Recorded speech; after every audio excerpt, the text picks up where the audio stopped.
I lay on the cold kitchen floor, holding my side where I felt sharp pain spreading through my body. It felt like a knife was twisting inside me.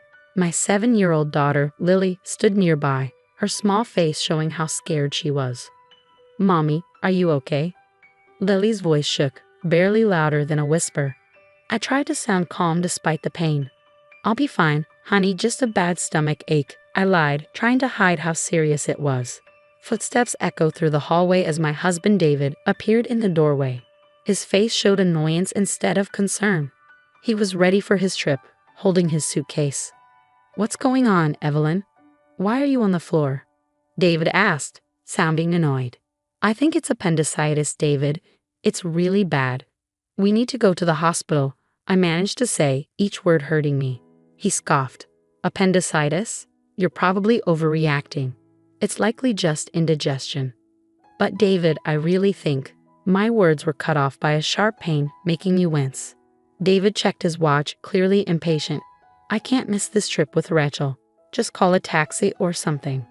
I couldn't believe it. "David, I can't even move. Lily's here. I need you," I begged, desperation in my voice. He shook his head, not caring. "I'm sure it's nothing. Call if it gets worse." And with that, he left, his suitcase trailing behind him. I was left alone in pain with Lily. Lily's small hands found mine, her tears matching my own. "Mommy, don't be sick. You have to be okay." I gathered what little strength I had and pulled Lily close. "I'm here, darling. Mommy's here." With David gone, I knew I had to act. With shaking hands, I grabbed my phone and called the only person I knew I could count on, my brother Michael. The phone rang, its sound piercing the quiet kitchen. "Hello," Michael's voice came through, a beacon of hope. "Michael, it's Evelyn. I need help. I think it's appendicitis. I can't move and Lily is scared," I managed to say, each word a struggle. There was a brief silence, then Michael's voice, calm and steady. "I'm on my way. Hold tight, Evelyn. I'll be there soon." Leaning against the cold tile floor, I closed my eyes, trying to endure the pain. Lily nestled close to me, a small comfort in the midst of turmoil. In that moment, a determination grew inside me. David's abandonment during my crisis wouldn't be forgotten. It was a deep hurt, a betrayal that marked a turning point. As I waited for Michael, one thing became clear: things would change. In the hospital bed later, surrounded by sterile walls and beeping machines, a sense of calm settled in. The surgery for my appendicitis went well, but David's emotional absence still stung. I had called my parents to care for Lily while I recovered, their voices filled with concern and unspoken questions about David's whereabouts. 3 days later, I was back home, the physical pain now a dull reminder of the recent ordeal. Lily greeted me eagerly, her face lighting up at my return. "Mommy, you're back. Are you all better now?" Her innocent question warmed my heart. "I'm getting there, sweetie," I replied, hugging her tightly, grateful for her presence. The peace of our reunion was shattered the next day by the slam of the front door. David and his sister Rachel burst in, their voices filled with frustration. "Why didn't you pick us up yesterday? We had to spend extra on a taxi and train fares." David's accusatory voice rang out as he entered the living room. I felt a surge of anger at his boldness. "Welcome back. Must have been quite a journey," I said coldly, locking eyes with him. David halted, taken aback by my icy reception. Even Rachel seemed surprised by the tension. "What's with the attitude, Evelyn?" David demanded. I couldn't hold back anymore. "While you were enjoying your trip, I was in a hospital," I said, my voice steady but simmering with anger. "And you, Rachel, always demanding David's time without considering his family." Rachel flushed and David appeared bewildered. "What are you talking about? You were fine, right?" he replied, sounding dismissive. "It's not just about being okay, David. It's about being there when your family needs you," I shot back, my frustration boiling over. Before David could respond, the living room door swung open, revealing Michael, our parents, and David's parents. 14 eyes, filled with varying degrees of anger and disappointment, fixed on David and Rachel. "Why is everyone here?" David's voice faltered, his confidence waning under their collective glare. Taking a deep breath, I channeled my pain and betrayal into words. "David, you left Lily and me alone when we needed you the most. I had to go to the hospital, and you weren't there. I've told everything to our families.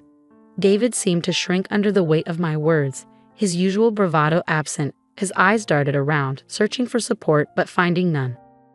"It's not just about this one incident, David. It's about all the times you've prioritized Rachel over your own family," my brother Michael added, his disappointment evident in his voice.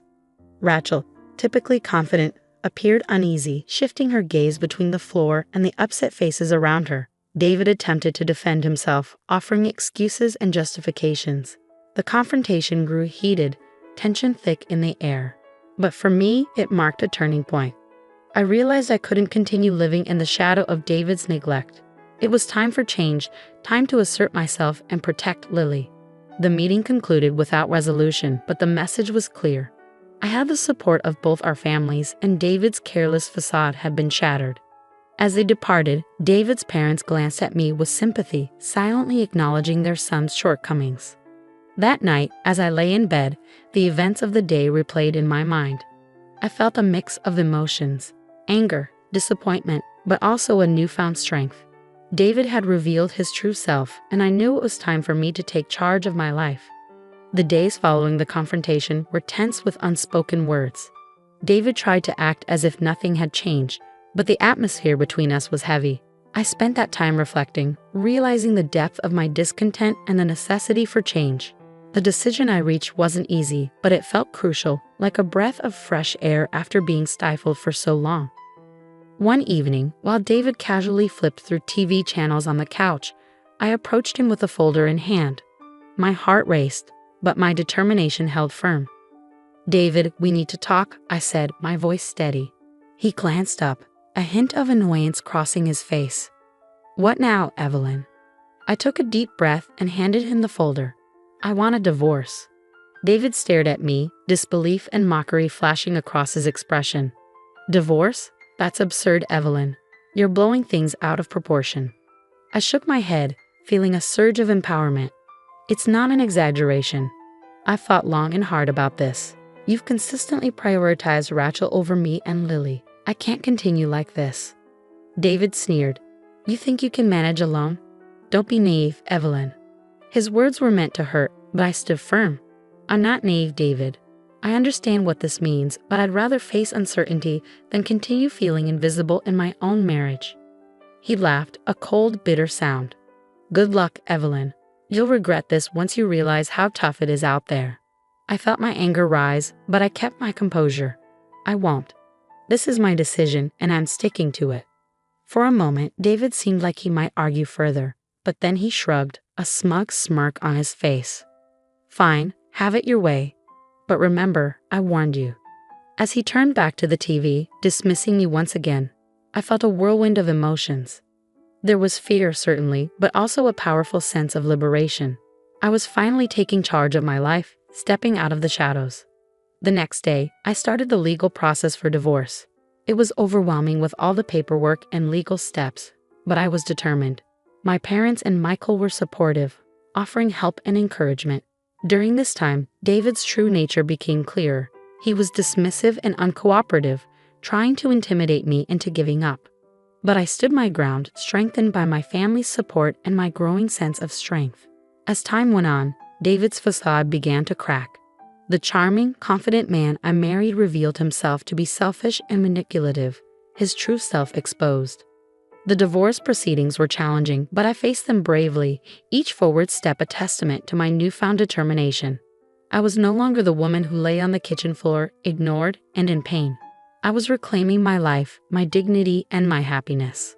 The divorce process was exhausting, marked by David's constant attempts to undermine and demean me. In our meetings, he would sneer and make hurtful remarks about my parenting and my future without him.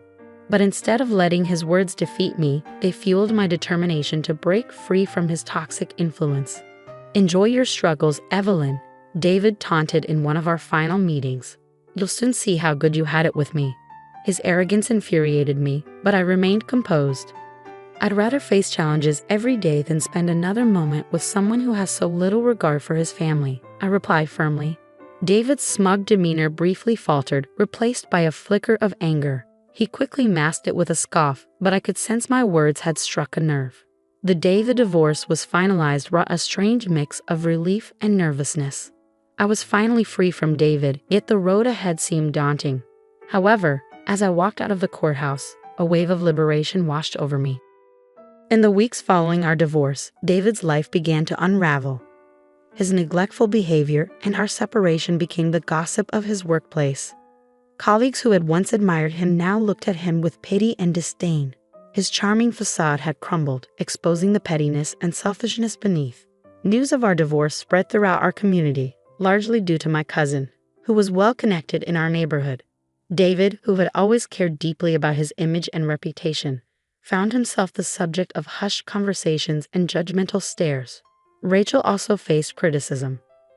Her role in our marital problems was now public knowledge, and friends and neighbors began to regard her with suspicion and disapproval. The bond she had with David, once unbreakable in her eyes, now seemed strained and uneasy. One evening, while picking up Lily from school, I overheard a heated argument between David and Rachel outside their house. Their voices dripped with blame and resentment. "It's your fault we're in this mess, Rachel," David yelled, his frustration palpable. "How dare you blame me? You're the one who couldn't hold your family together." Rachel shot back, her voice filled with anger. Their argument was a stark contrast to the united front they once presented. The discord sowed by their actions had finally come to fruition, and now they were facing the consequences. As I walked away with Lily, I felt a sense of vindication. David and Rachel were now grappling with the results of their selfish choices. It was a tough lesson, but one they had brought upon themselves. That night, as Lily slept peacefully in her room, I sat by the window reflecting on the past few months. The journey had been challenging, but it had brought me to a place of strength and self-respect. I had fought for my dignity and for Lily's future.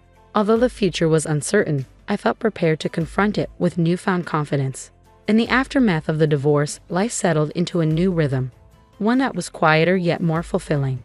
The weight of my unhappy marriage had lifted, replaced by a newfound sense of independence. I began rebuilding my life step by step, with Lily by my side. My first priority was finding a job.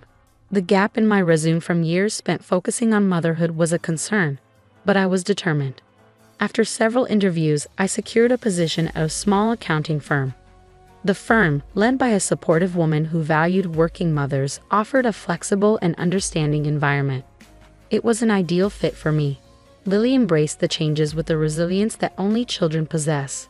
She started kindergarten, making new friends and eagerly diving into learning. Her laughter and lively conversations filled our home with happiness, a stark contrast to the tense atmosphere of the past.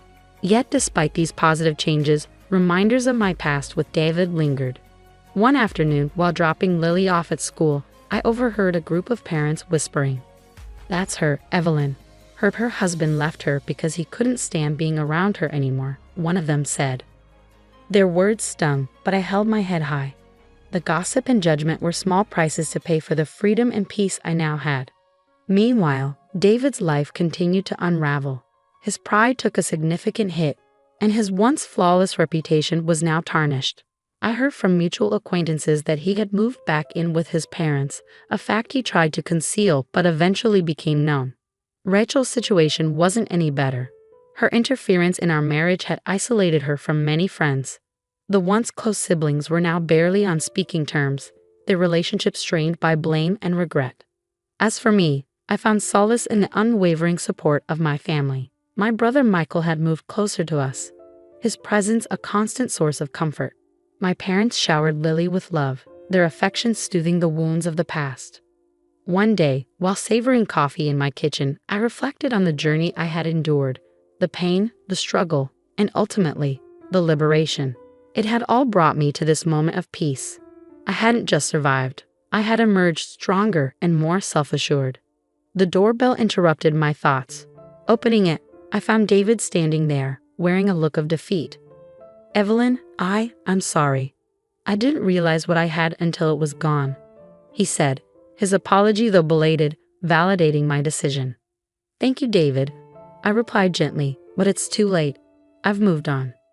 As I closed the door on David and the life we once shared, a sense of closure washed over me. That chapter of my life had ended, and a new one was beginning. In this new chapter, I was the author of my own story, free to shape my future as I saw fit. Lily's voice called out from the living room, and a smile spread across my face. I walked towards her, eager to embrace the life that lay ahead, a life brimming with possibilities and hope.